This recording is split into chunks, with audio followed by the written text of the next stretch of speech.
Prezident Trump právě zveřejnil na sociálních sítích šokující varování namířené proti Íránu a jeho spojencům.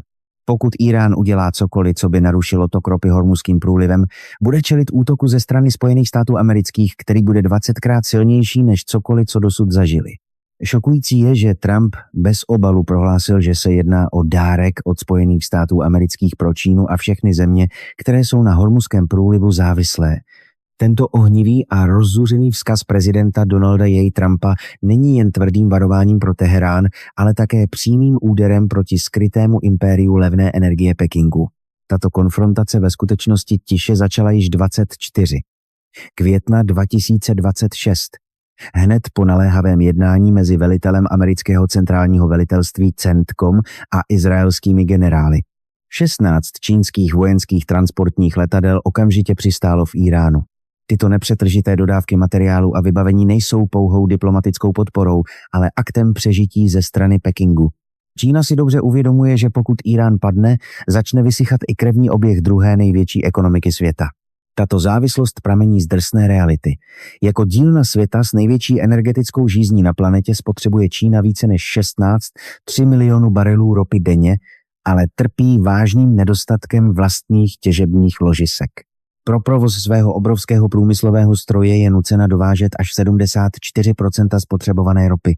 Ačkoliv oficiální celní zprávy uvádějí jen tradiční partnery jako Rusko nebo Saudskou Arábii, realita skrytá za neviditelnými čísly je zcela jiná.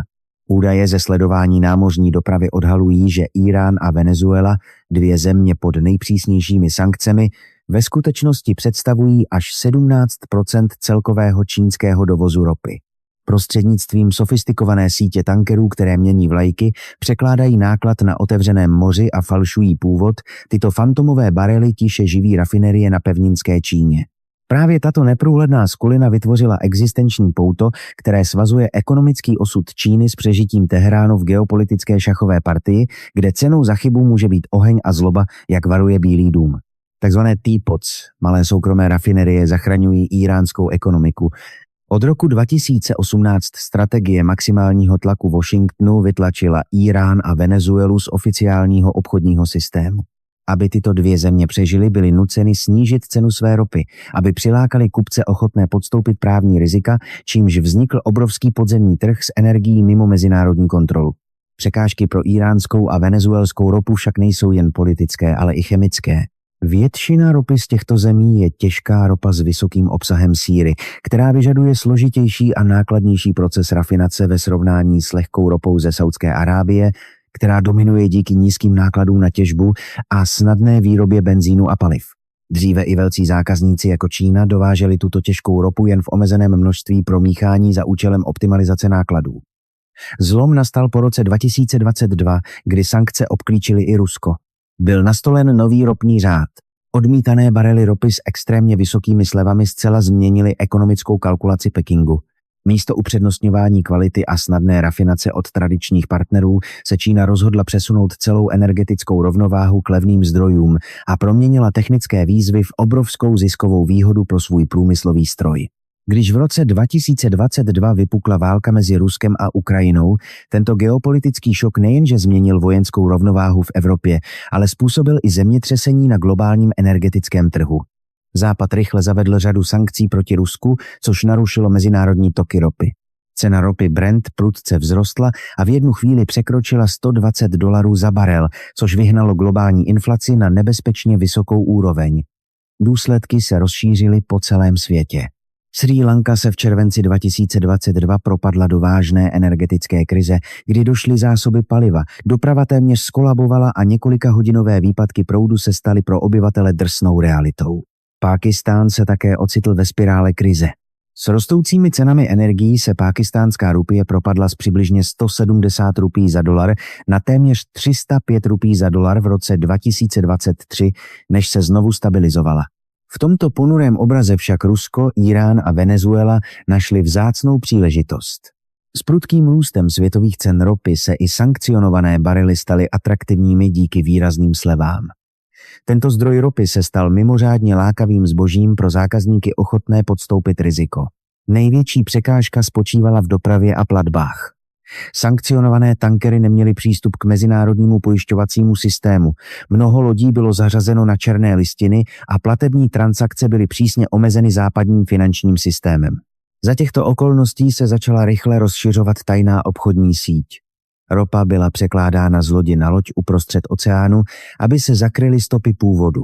Byly používány alternativní platební mechanismy, aby se obešel mezinárodní bankovní systém.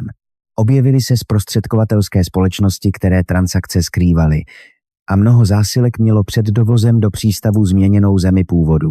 Ve skutečnosti tato síť existovala již mnoho let, ale po válce na Ukrajině její rozsah prudce vzrostl. Rusko, Irán a Venezuela dodávali ropu na čínský trh s velkými slevami.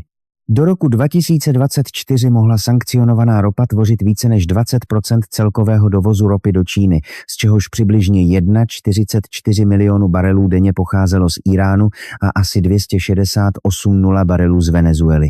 Hlavními kupci tohoto zdroje ropy nebyly obrovské státní energetické korporace, ale soukromé čínské rafinerie, často nazývané Tiapoc.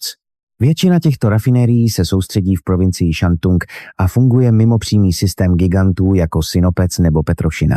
Na papíře jsou to jen soukromé podniky hledající zisk, ale ve skutečnosti tvoří tyto rafinerie asi čtvrtinu celkové čínské rafinérské kapacity a staly se největšími zákazníky levné ropy ze sankcionovaných zemí. Právě tyto zdánlivě malé konvičky se staly klíčovým článkem, který pomáhá íránské ekonomice přežít. A díky této zvláštní obchodní síti se Čína v roce 2024 stala největším světovým odběratelem ropy. Geopolitická realita ukazuje, že většina íránských ropných toků nyní směřuje do jediné destinace – Číny.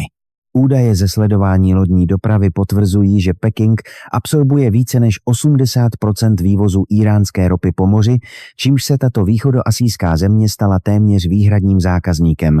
Do roku 2025 tvořila iránská ropa přibližně 4% celkového dovozu ropy do Číny po vodě, z čehož třetina musela projít Hormuzským průlivem, nejcitlivějším energetickým hrdlem planety. Oficiální čínské celní záznamy však odhalují paradox. Množství ropy dovezené z Iránu je zaznamenáno jako téměř nulové. Klíč k rozluštění leží v Malajsii. Za necelé desetiletí se množství ropy, které Čína dováží z této jihovýchodní asijské země, vyšplhalo zpět 400 barelů na 4 milionu barelů denně v roce 2024, ačkoliv skutečná produkce Malajsie dosahuje jen asi 565 000 barelů. Tento obrovský rozdíl je důkazem rozsáhlého podzemního energetického trhu. U pobřeží Malajsie provádějí tankery překládku z lodi na loď STS, kde je ropa z Iránu a Venezuely přeložena a na papíře změní svůj původ, než dorazí do čínských přístavů, aby se vyhnula mezinárodnímu sankčnímu systému. Souběžně s tokem z Iránu proudí do pevninské Číny i levná ropa z Ruska. Vývoz ruské ropy do Číny prudce vzrostl z 1,6 milionu barelů denně v roce 2021 na přibližně 2,2 milionu barelů v roce 2024, čímž Moskva získala téměř 20% podíl na trhu, což je rekordní hodnota. Vzestup levné sankcionované ropy překreslil celou energetickou mapu, což způsobilo, že tradiční partneři jako Saudská Arábie postupně ztráceli svou pozici s poklesem tržního podílu o přibližně 10% ve stejném období. Je zřejmé, že Peking dává přednost barelům s extrémně vysokými slevami navzdory doprovodným politickým rizikům. Mnozí se domnívali, že účast na tomto šedém trhu přijde Čínu draho. Realita však dokazuje opak, protože Peking vydělal miliardy dolarů. Tento systém funguje díky stínovým flotilám, které operují mimo dohled západních pojišťovacích a finančních institucí. V této síti hraje Venezuela roli logistického a finančního centra, které pomáhá propojovat obchod se sankcionovanou ropou s podzemními ekonomickými strukturami, dokonce i s napojením na mezinárodní zločinecké organizace, což pomáhá Rusku i Iránu přežít navzdory těžké finanční izolaci. Skutečné tajemství spočívá v obrovské mezeře v energetickém obchodu. Když sankcionovaná ropa dorazí do čínských přístavů a je zpracována v soukromých rafineriích, okamžitě se zbavuje své staré identity a stává se produkty jako benzín, nafta nebo letecké palivo. Čínská strategie funguje maximálně efektivně, když tuto ropu míchá s ropou z Kataru nebo Blízkého východu, čímž se původní stopa stává téměř nevysledovatelnou. Rafinované produkty jsou poté spotřebovány na domácím trhu, uloženy do strategických zásob nebo vyvezeny na mezinárodní trhy s extrémně vysokou marží. Do roku 2025 dosáhla hodnota vývozu rafinovaných ropných produktů z Číny 39,4 miliardy dolarů s dosahem na trhy od Singapuru po Austrálii a Evropu. Typickým příkladem je bitumen, produkt tradičně vyráběný z těžké ropy charakteristické pro Írán. Jen v roce 2025 Čína vyvezla tyto produkty v hodnotě milionů dolarů na vzdálené trhy jako Irák, Kanada a Afrika. Ačkoliv strategie dovážet surovou, vyvážet rafinovanou je legální, klíčovým prvkem čínského vítězství jsou náklady. Celý petrochemický a rafinérský exportní průmysl této země je zcela závislý na zdroji ropy s vysokými slevami ze sankcionovaných zemí. Pokud by byla Čína nucena nakupovat ropu za tržní ceny od Saudské Arábie nebo SAE, marže dílny světa by se okamžitě zhroutily. Tento obchodní model tedy může existovat pouze díky šedému energetickému trhu. A pak v prosinci 2024 přišla velká změna politiky. Krok, který by mohl otřást celým tímto systémem. Koncem roku 2024 Peking tiše upravil politiku, která by mohla změnit globální trh s ropou. Čínské ministerstvo obchodu snížilo sazbu pro vrácení daně z vývozu rafinovaných ropných produktů z 13% na 9%. Toto rozhodnutí zvýšilo náklady na vývoz benzínu, nafty a leteckého paliva o přibližně 3 až 3 dolarů za barel. Z těchto 3 hlavních paliv byl nejvíce zasažen benzín, protože jeho exportní marže byla již tak tenčí. Během jediného měsíce po zavedení této politiky prudce vzrostla marže při rafinaci benzínu v Singapuru, zatímco marže nafty a leteckého paliva zůstaly téměř beze změny. To ukazuje, že Čína nejen reaguje na trh. Peking má skutečně schopnost přímo ovlivňovat cenovou strukturu globálních rafinovaných ropných produktů. Úpravou vracení daní a přesunem části transakcí do mechanismů zpracovatelského obchodu si Čína udržuje konkurenční výhodu pro své rafinerie. Tento flexibilní systém umožňuje rafineriím udržet export a zároveň kontrolovat rostoucí náklady. Pro Washington se to stalo strategickým problémem. Spojené státy mohou vyvíjet tlak na mnoho menších zemí prostřednictvím sankcí nebo cel, ale Čína je zvláštní protivník. Peking se nejen pozicionuje jako alternativa k západnímu ekonomickému systému, ale také kontroluje mnoho dodavatelských řetězců nerostů a kovů klíčových pro technologie, obranu a elektromobilový průmysl. Proto Washington místo přímé konfrontace začal vyvíjet tlak na logistické články ropné sítě, kterou Čína využívá. V roce 2025 se panamský průplav stal stálým tématem politických projevů v USA. Je to jeden z nejdůležitějších úzkých bodů globální námořní dopravy. Mnoho tankerů patřících ke stínové flotile často proplouvá námořními trasami spojenými s touto oblastí. Napětí vzrostlo kolem čínského vlivu v přístavech poblíž průplavu, zejména v zařízeních provozovaných hongkongskou korporací CK Hutchison Holdings.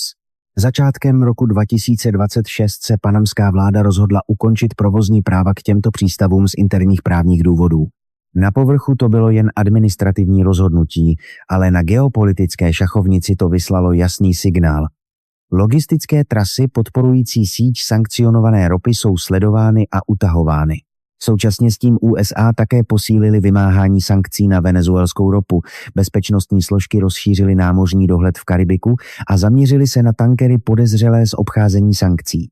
V prosinci 2025 byl tanker Centurion pod panamskou vlajkou zabaven při přepravě venezuelské ropy. Bílý dům vyslal jasný vzkaz, že bez souhlasu USA nebude venezuelská ropa volně proplouvat strategickými dopravními trasami. Výsledkem bylo, že dodávky venezuelské ropy do Číny začaly rychle klesat. V roce 2025 Venezuela stále vyvážela do Číny v průměru asi 394,0 barelů denně. Ale poté, co USA zpřísnili kontrolu nad prodejem ropy této země, přeprava rychle poklesla. Objem venezuelské ropy skladované na moři v Asii klesl z přibližně 16 milionů barelů na konci roku 2025 na pouhých 3 milionů barelů na začátku roku 2026. Zdá se, že Čína se na tento scénář připravila. Její energetický systém stále dokázal absorbovat šok ze ztráty venezuelské ropy. Ale to, co Peking skutečně překvapilo, přišlo z nebezpečnějšího vývoje, přímého vojenského útoku na íránské vedení, provedeného USA a Izraelem. Koncem února 2026 Blízkým východem otřásla rozsáhlá letecká kampaň americko-izraelské koalice, zaměřená přímo na Teherán. Událost, při níž byl zabit nejvyšší vůdce ajatolláh Alí Chámenei spolu s řadou vysokých bezpečnostních představitelů, nejenže otřásla mocenskou strukturou Íránu, ale také otevřela cestu k hluboké politické transformaci. Scénář, kdy se Rezá Pahlaví, syn bývalého íránského šáha a prozápadní postava, vrátí a vytvoří novou vládu, se stává stále reálnějším. Pro Peking by byl prozápadní Írán nevratnou strategickou katastrofou. Aby ochránila investici 400 miliard dolarů v rámci 25leté dohody o spolupráci a klíčový článek v iniciativě Pás a stezka, nemá Čína téměř jinou možnost, než vynaložit veškeré úsilí na udržení mocenského systému v Teheránu. Nejvyšším cílem je zachování ekonomického koridoru spojujícího přístav Gwadar se Sianem, aby se snížila závislost na námořních trasách snadno kontrolovatelných USA. Známky nepřímé vojenské podpory se již objevily prostřednictvím transportních letadel, která neustále přistávala v Teheránu a přivážela komplexy protivzdušné obrany dlouhého dosahu HQ-9B, vybavení pro elektronický boj a sebevražedné drony. Zejména přechod Teheránu na používání satelitního systému Beidou místo GPS pomohl jejich zbraním dosáhnout vysoké přesnosti bez obav ze západního rušení. Peking dokonce poskytl klíčové materiály, jako je perchlorát sodný, aby pomohl Íránu samostatně vyrábět tuhé raketové palivo přímo v zemi a čelit tlaku americko-izraelské aliance. Obrovská průmyslová ekonomika Číny funguje na základě masivního dovozu energie. V roce 2025 Írán do této země vyvezl 520 milionů barelů ropy, což je trojnásobek produkce z Venezuely. Peking ve skutečnosti nalil celkem 500 miliard dolarů do těchto dvou sankcionovaných zemí, aby vybudoval záložní energetické impérium mimo vliv západu. Dodávky z Teheránu nyní tvoří až 30% skutečného dovozu ropy do Číny. Tento téměř bezplatný tok ropy je životodárnou mízou pro soukromé rafinerie v Shantungu. Tyto menší subjekty hrají klíčovou roli v dodávkách levného paliva pro celou pevninskou ekonomiku díky vysokým maržím ze slev 10 až 12 dolarů za barel ve srovnání s cenou ropy Brent. Když se tento ropný kohoutek uzavře kvůli konfliktu nebo zpřísnění sankcí, okamžitě nastane krizový scénář. Teoreticky by strategické zásoby Číny ve výši 1,3 miliardy barelů mohly udržet provoz po dobu 100 dnů. Vzhledem k citlivé náladě na trhu by však vlna spekulací a chaos v distribuci mohly způsobit, že se tyto zásoby vyčerpají dvakrát rychleji, než se očekávalo. Pokud se dodávky z Íránu přeruší, konkurenční výhoda čínského petrochemického průmyslu, který tvoří 7% globálních příjmů, zmizí, protože bude muset hledat dražší alternativní zdroje, zatímco Rusko také snižuje slevy, aby upřednostnilo jiné partnery jako Indii. Eskalující napětí vystavuje Hormuzský průliv, kterým proudí pětina světové ropy, riziku blokády. Pokud by cena ropy Brent překročila $80 pro ekonomiku závislou na zpracovatelském průmyslu, jako je Čína, by palivová krize spustila zničující dominový efekt. Provozní náklady by prudce vzrostly, což by zcela eliminovalo výhodu levné pracovní síly. Vyvážené spotřební zboží by ztratilo svou cenovou atraktivitu a zahraniční investoři by zvážili opuštění dílny světa a hledání stabilnějších útočišť. Všechny snahy Pekingu o posílení obranného štítu pro Teherán jsou ve skutečnosti závodem s časem o ochranu vlastního strategického čerpacího stanice. V této souvislosti se tlak z Washingtonu za vlády prezidenta Donalda Trumpa stále více utahuje prostřednictvím sankcí zaměřených na trasy fantomové ropy. Nadcházející summit mezi prezidentem Xi Jinpingem a prezidentem Donaldem Trumpem na konci března bude rozhodujícím okamžikem. Pokud budou náklady na energii nadále stoupat, těžký průmysl a export Číny budou muset čelit dvojímu úderu v podobě výrobních nákladů a nových cel. Krize v Teheránu v roce 2026 tedy není jen regionální politickou turbulencí, ale také jiskrou, která zažehne největší energetickou katastrofu v moderní historii Číny. Když fantomové barely ropy již nemají kam se schovat a strategický průliv čelí riziku, že se stane válečnou zónou, Čína čelí kruté realitě. Nadcházející palivová krize by mohla udusit její ekonomiku rychleji než jakékoliv předchozí obchodní sankce.